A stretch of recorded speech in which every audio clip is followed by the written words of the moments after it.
Est-il possible de détecter une fuite de combustible d'un bateau au milieu de l'océan et de la transmettre en moins de 3 minutes, ou bien de détecter depuis l'espace l'affaissement de quelques millimètres d'un immeuble quelconque? Eh bien, l'Europe va s'en donner les moyens.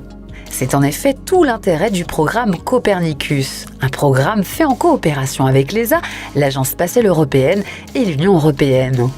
Copernicus se traduira par la mise sur orbite d'une flottille de sentinelles scrutant la Terre.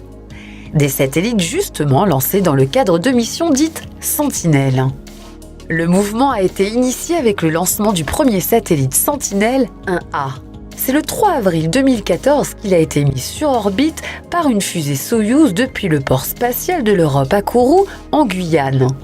Sentinelle 1A gravite aujourd'hui à 700 km d'altitude au-dessus de nos têtes.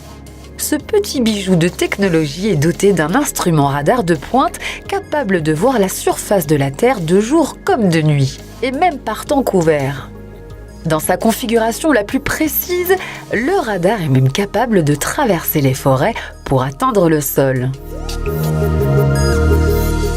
C'est un large éventail de missions qui est attribué à Sentinelle 1A, notamment la surveillance de la surface des mers, l'observation de la fonte des glaces ou encore des marées noires et des glissements de terrain. Autre particularité de ce satellite européen, il est outillé pour réagir rapidement en cas de catastrophe naturelle. S'il advient par exemple que l'une de ses plateformes pétrolières soit en péril, son œil acéré peut rapidement détecter l'étendue des dégâts au sol. En cas de séisme ou d'inondation, c'est une aide éminemment primordiale pour dimensionner l'aide à envoyer sur place.